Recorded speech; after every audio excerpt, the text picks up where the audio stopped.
কারণ বাজার পাঠাইছি, ওরা কেউ আমাদের কাছে আসার অত ভিড় সাহস নাই। ওরা শুধু খালি গুলি করার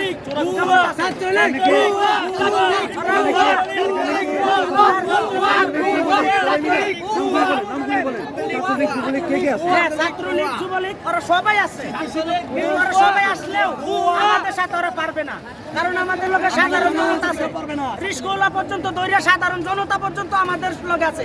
আমাদের এখন পাওয়ারফুল শক্তি। আমরা এখানে কয়জন আহত হয়েছে? এখানে আমাদের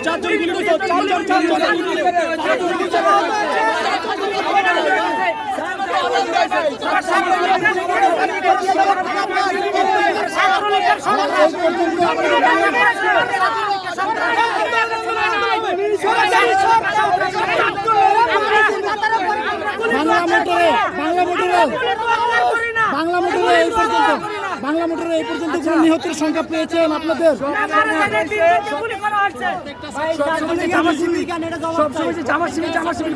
বিএনপি আমাকে প্রমাণ করে, আমি তো বিএনপি নাকি জামাত শিবির? আমি একজন ছাত্র, প্রত্যেকটা সাধারণ জনতা আজকে নামছে। 15-16 বছর যাবৎ এই সরকার মানুষের উপরে যে হামলা করছে আর মামলা দিচ্ছে, জনগণ আর সহ্য করবে না, জনগণ আজকে মাঠে নামছে। অনেক বিশাল বড় সমাবেশ হবে। ওরা বলছে 60 মিনিটে ঢাকা ক্লিয়ার করবে।